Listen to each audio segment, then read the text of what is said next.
Hello दोस्तों, स्वागत है हमारे यूट्यूब चैनल में। और आज की क्लास में हम लोग पढ़ेंगे सीजीएल 2019-20 परीक्षा में पूछे गए इंपॉर्टेंट क्वेश्चंस के बारे में। और ये 15 नंबर की क्लास है, यानी जो 14 सेट हैं वो हम लोग ऑलरेडी कंप्लीट कर चुके हैं। और हम डेली बेसिस पर 10 questions with detail information discuss करते हैं, जो कि आपके लिए काफ़ी इंपॉर्टेंट होंगे, क्योंकि उसके साथ ही साथ क्वेश्चन के साथ उससे रिलेटेड अदर क्वेश्चन बन सकते हैं, वो भी हम आपको बताते हैं। तो चलिए स्टार्ट करते हैं आज की क्लास को और देखते हैं आज का सबसे पहला और मोस्ट इम्पॉर्टेंट क्वेश्चन। तो क्वेश्चन है, संपूर्ण पृथ्वी कब बराबर दिन और रात का अनुभव करती है। यानी आपसे क्वेश्चन पूछा जा रहा है कि कौन सा दिन होता है साल में जिसमें जो पृथ्वी है उसमें जो दिन और रात की जो अवधि होती है वो एक समान होती है। तो कभी आपसे क्वेश्चन इस प्रकार से पूछा जाएगा जब आपसे ये पूछा जाएगा किस दिन, और कभी कभी आपसे एग्जैक्ट डेट भी पूछी जाएगी। तो सभी जो चीज़ें, सभी जो क्वेश्चन इससे बनने वाले हैं सभी हम आपको बताएंगे। तो सबसे पहले अगर हम बात करें कि जो संपूर्ण पृथ्वी है वो कब बराबर दिन और रात का अनुभव करती है, तो इसका सही आंसर है विषुव के दिन। विषुव क्या होता है? तो बेसिकली इसको इंग्लिश में कहते हैं हम इक्विनॉक्स।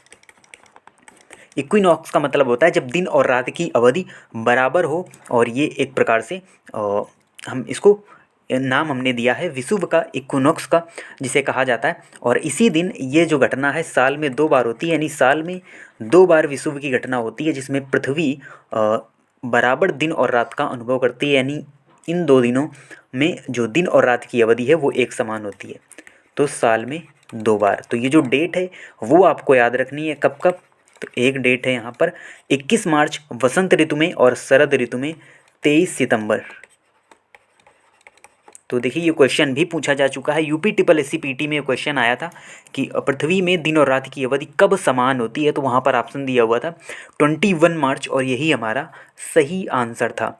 तो 21 मार्च और 23 सितंबर को जो पृथ्वी है वो बराबर दिन और रात का अनुभव करती है। ये विषुव की घटना साल में 2 बार हमको देखने को मिलती है। और कभी कभी कहीं पर आपको 20 मार्च भी लिखा मिल सकता है, तो वो बेसिकली लीप वर्ष के कारण इस प्रकार से थोड़ा एक दिन का चेंज उसमें आता है। तो ये 2 डेट आपको याद रखनी है। उसके अलावा अगर हम बात करें ग्रीष्मकालीन संक्रांति क्या होती है, तो देखिए ये मौसम चेंज जब होता है तो थर्ड यानी 3-3 महीने का यहाँ पर पीरियड होता है। जैसा कि आप जानते हैं 4 ऋतुएँ होती हैं, बसंत ऋतु, उसके बाद यहाँ पर शरद ऋतु, शीत ऋतु और ग्रीष्म ऋतु।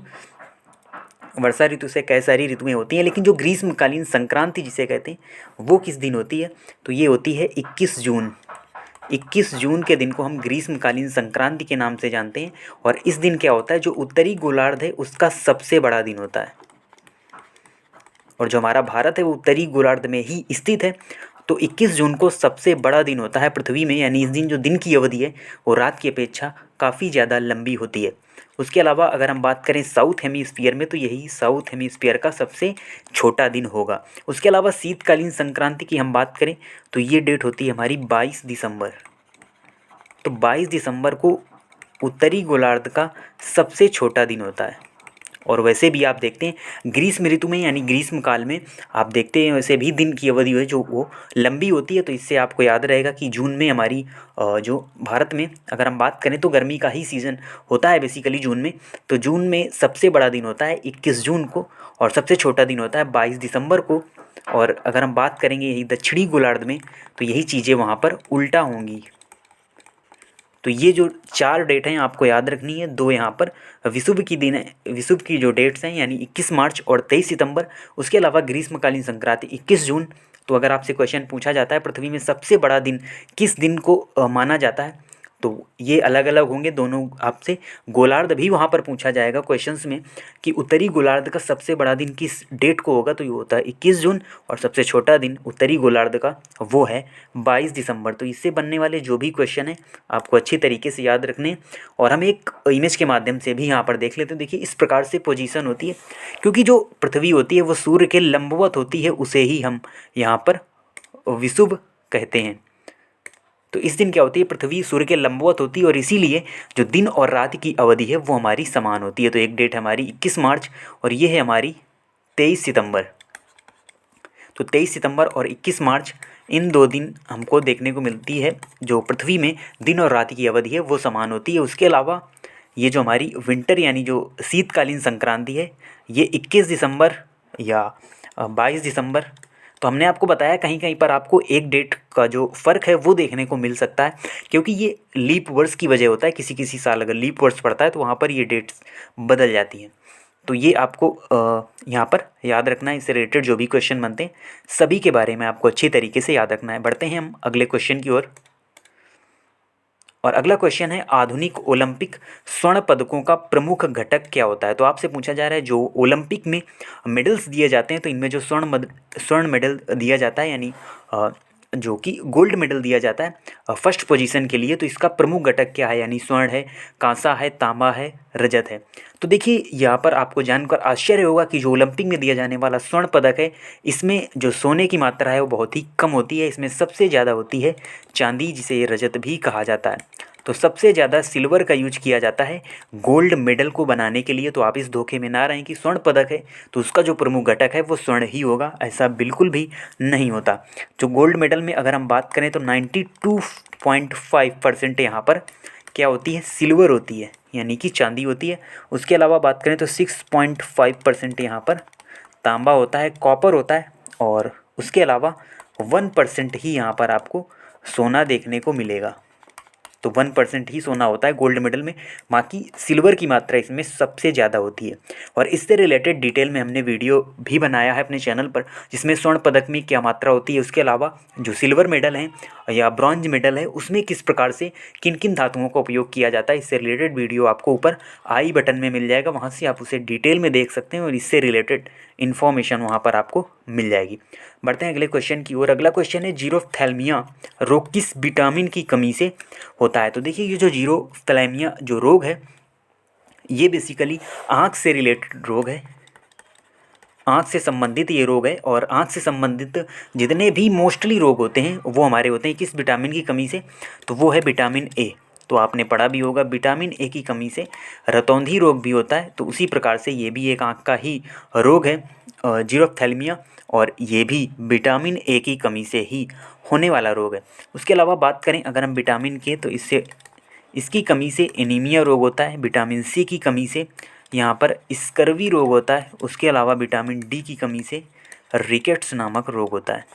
तो ये भी पॉइंट इससे रिलेटेड आपको याद रखने हैं।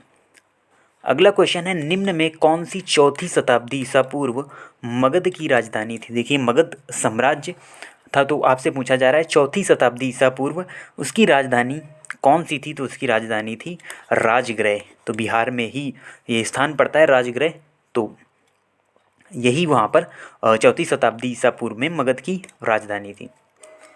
निम्नलिखित में कौन सा केंद्र शासित प्रदेश जम्मू एवं कश्मीर का लोक नृत्य नहीं है। तो लोक नृत्य से रिलेटेड भी कई सारे क्वेश्चंस एग्जाम्स में पूछे जाते हैं। तो इसमें आपको बताना है 4 ऑप्शन में 3 तो यहाँ पर जम्मू कश्मीर के ही यहाँ पर लोक नृत्य दिए हुए हैं, और एक कौन सा नृत्य है जो जम्मू कश्मीर का नृत्य नहीं है। तो यहाँ पर सही आंसर होगा डांगी। तो ये जो डांगी लोक नृत्य है ये बेसिकली हिमाचल प्रदेश का लोक नृत्य है, ना कि जम्मू कश्मीर का। और उसके अलावा हफीजा, रऊफ़, धूमल ये सभी आपके जम्मू कश्मीर के ही लोक नृत्य हैं। और लोक नृत्य शास्त्रीय नृत्य से रिलेटेड जो वीडियो है डिटेल में वीडियो अवेलेबल हैं, आप चैनल की प्लेलिस्ट में जाकर वहाँ से देख सकते हैं या ऊपर आई बटन से भी उस वीडियो को देख सकते हैं। अगला क्वेश्चन है इकोनॉमिक्स से रिलेटेड है, जैविक शब्दावली में 2 जीवों के बीच ऐसा संबंध जिसमें एक जीव लाभान्वित होता है और दूसरा अप्रभावित रहता है। तो देखिए आपसे एक संबंध पूछा जा रहा है, ये बेसिकली आपका इकोलॉजी से रिलेटेड क्वेश्चन है, इन्वायरमेंट से क्वेश्चन है कि 2 जीवों के बीच में ऐसा कौन सा संबंध होता है कि यानी एक जीव लाभान्वित भी हो और दूसरे को उससे कोई भी प्रभाव ना पड़े। तो अगर हम बात करें परजीविता की, देखिए जो परजीवी जीव होते हैं तो वो लाभान्वित तो होते हैं बट वो दूसरे पर भी इफ़ेक्ट करते हैं। यहाँ पर वो जो जीव है वो दूसरे को इफ़ेक्ट ना करे और खुद लाभान्वित हो, तो इस प्रकार के संबंध को हम कहते हैं सहभोजिता। तो इसे सहभोजिता के नाम से जाना जाता है, तो इसे आप अच्छी तरीके से याद रखेंगे। बढ़ते हैं अगले क्वेश्चन की ओर। अगला क्वेश्चन है, एशिया का सबसे बड़ा थोक मसाला बाज़ार कहाँ स्थित है। तो अगर हम बात करते हैं एशिया महाद्वीप की सबसे बड़े थोक मसाला बाज़ार की, तो वो हमारा स्थित है दिल्ली में। तो दिल्ली में स्थित है एशिया का सबसे बड़ा थोक मसाला बाज़ार। अगला क्वेश्चन है भारतीय संविधान का कौन सा अनुच्छेद धर्म, वंश, जाति, लिंग और जन्म स्थान के आधार पर भेदभाव पर रोक लगाता है। तो ये देखिए, ये एक मौलिक अधिकार है जो कि भारत के हर एक नागरिक को दिया गया है कि आपकी धर्म, वंश, जाति, लिंग और जन्म स्थान के आधार पर जो राज्य है वो आपसे भेदभाव नहीं कर सकता।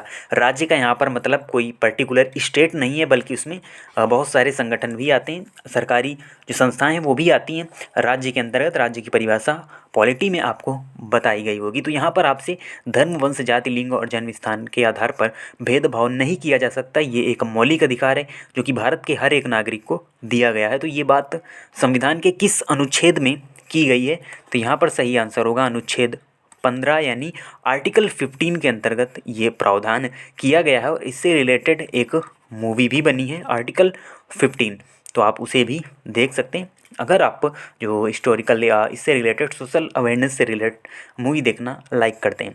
उसके अलावा आर्टिकल 19 की बात करें तो अभी कुछ ही दिन पहले हमने इस क्वेश्चन पढ़ा था आर्टिकल 19 से रिलेटेड, जिसमें इंटरनेट की पहुंच को सुप्रीम कोर्ट ने मौलिक अधिकार की श्रेणी में शामिल किया गया था। तो वो आर्टिकल 19 के यानी आर्टिकल 19 में ही शामिल किया था।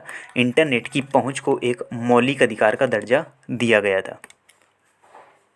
अगला क्वेश्चन है किसका विस्तार गर्मियों के दौरान एफिल टावर को और लंबा कर देता है? तो एफिल टावर जो कि स्थित है कहाँ पर? फ्रांस में स्थित है एफिल टावर। और इसको लंबा कौन कर देता है गर्मियों के दौरान? कौन सा विस्तार है? गुरुत्वीय, प्रवणता, तापीय या रासायनिक? तो इसका जो सही आंसर होगा वो होगा तापीय, यानी कि जिसे थर्मल एक्सपेंशन हम कहते हैं, तापीय विस्तार। क्योंकि क्या होता है, गर्मियों में जो धातु है वो यहाँ पर पिघलती है, यानी जो उसकी लंबाई है वो यहाँ पर बढ़ती है, फैलती है यहाँ पर। तो तापीय विस्तार की वजह से ही एफिल टावर गर्मियों में और लंबा हो जाता है, क्योंकि ये धातु से ही बना हुआ है। अगला क्वेश्चन है भारत में वैदिक सभ्यता किस नदी के किनारे विकसित हुई? तो हम पढ़ते हैं एंशिएंट हिस्ट्री के दौरान वैदिक पीरियड के बारे में, वैदिक सभ्यता के बारे में। तो ये किस नदी के किनारे विकसित हुई? तो हमने वैदिक सभ्यता के अंतर्गत पढ़ा था कि जो वैदिक सभ्यता है ये सरस्वती रिवर के किनारे ही विकसित हुई। उसके अलावा बात करें अगर हम सिंधु रिवर की, तो जो हड़प्पा सभ्यता है जिसे सिंधु घाटी सभ्यता भी कहा जाता है, वो सभ्यता विकसित हुई सिंधु नदी के किनारे। तो ये सरस्वती यहाँ पर सही आंसर होगा। और वैदिक सभ्यता के बारे में अगर आप डिटेल में पढ़ना चाहते हैं तो ऊपर आई बटन से आप उस वीडियो को भी अच्छी तरीके से देख सकते हैं और इन्फॉर्मेशन को अपनी बढ़ा सकते हैं।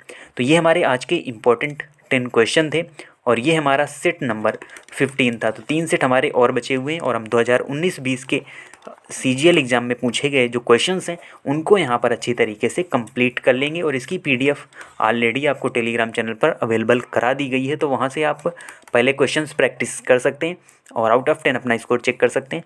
डेली बेसिस पर जो PDF है वो अवेलेबल करा दी जाती है क्लासेस से पहले। तो आप इसी तरीके से चैनल से जुड़े रहिए। मिलते हैं आपसे नेक्स्ट वीडियो में, तब तक के लिए धन्यवाद।